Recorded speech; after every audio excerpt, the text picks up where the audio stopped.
All right, here we go. Joining us right now is Hockey Hall of Famer, brand new VP General Manager of the Los Angeles Kings, Ken Holland. Ken, thanks a lot for coming on, man. How are you? Good. Nice to be with you guys. Ken, congratulations, first of all, on getting the general manager gig with the Kings. You were in Edmonton.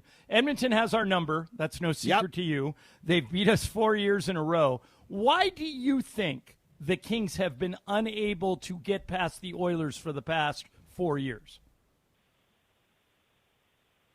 Well, that's what I'm going to try to find out. You know, obviously I was on the other side there for a number of years, and then this year I was on the sidelines. So, you know, I would say in 3 of the 4 series, you know, this year Kings are up 2-0, and it ends up to be 4-2.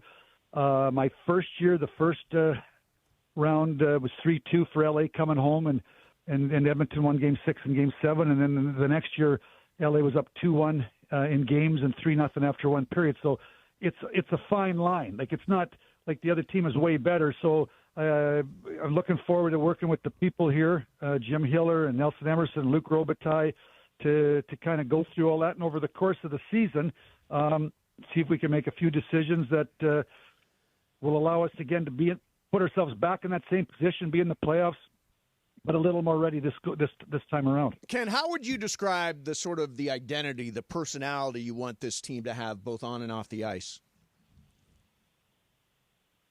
Well, I've been fortunate, obviously, to work in Detroit for a lot of years, and then Edmonton. I guess, you know, if you look at the moves that I made in Edmonton, you know, I think you've got to be, you know, you got to compete. The one I'm really impressed with, that you got to keep your goals against down. When Scotty Bowman came to Detroit in the mid-'90s, that was, you got to know how to check and defend, and certainly this team was top 5 in the league in goals against.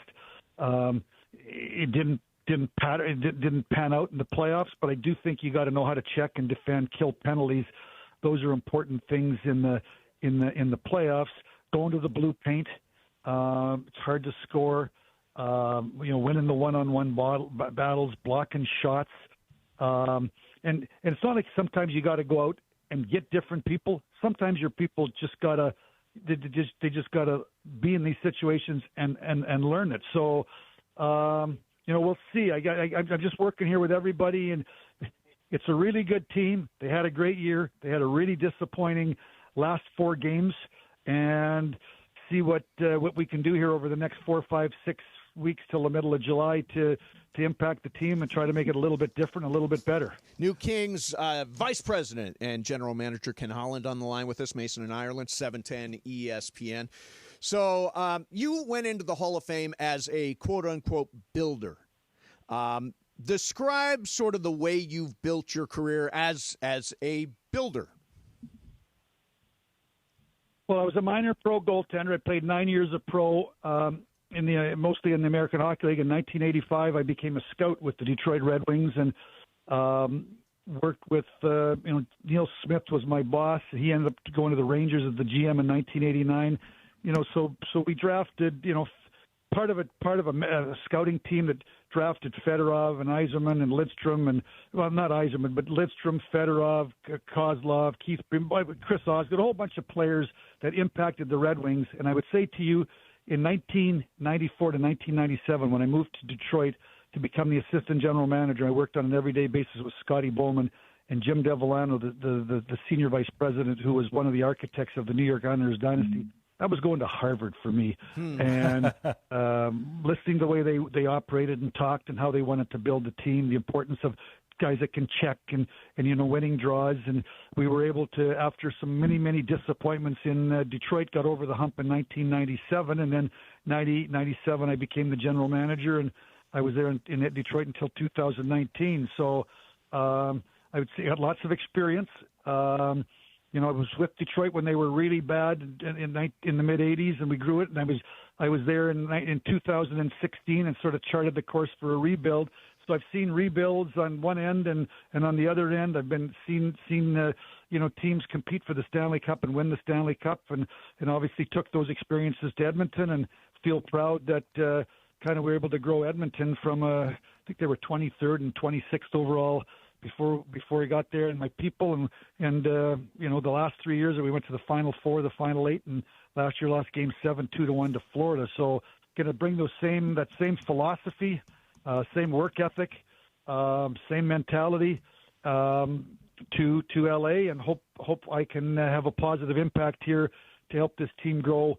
Thought Rob Blake did a great job in building this team, and a lot of good young players, and now it's I have the responsibility to try to grow it even further.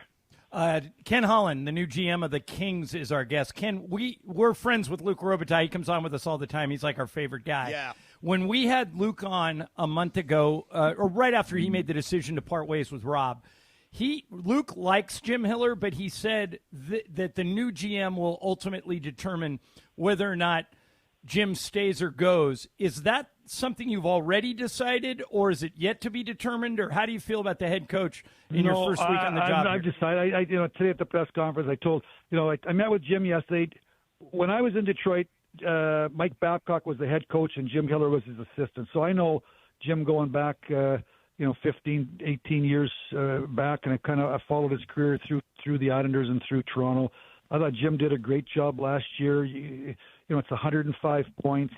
They were top 5 in goals against.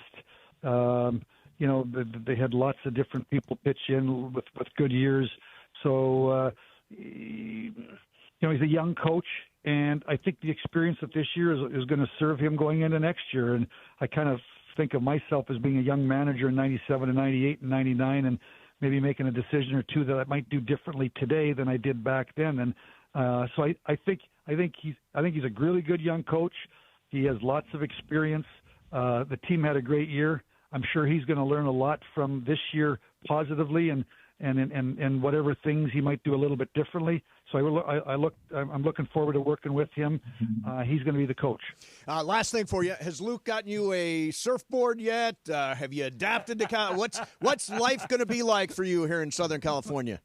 Well, you know what? I've always come in on a plane, on a visiting team, on a bus. And, you go downtown to the JW Marriott, you play, and then you go back. And before that, it used to be we'd stay in Santa Monica at the Ritz. I mean, to be here the last 2 days, and I'm staying downtown Manhattan Beach. It's amazing what a beautiful part of the world this is. My wife's really excited. She's going to have a ton of company, grandkids. We've got 10 grandkids under 9. They're already excited to come watch Kings game, and they want to go over to Disneyland. Cool. So I'm excited to go to work, and my wife will be excited to have lots of friends and family here this winter. Jim, Detroit and Edmonton, you probably don't own a lot of pairs of shorts. Do we need to get you some shorts now that you're living in Manhattan Beach? I don't think I want to get into a pair of shorts. That's not a very good visual. Well, we are excited that you're here, man, and bringing that recipe of Stanley Cup championships that you have been a part of over the years, and we're huge fans. And thanks a lot for coming on, and welcome to LA. Thank you, guys. Anytime, and I'm anxious to get going and excited to go to work here. All right. Congratulations, cool. Ken. Thanks, you. Man. Thanks, guys.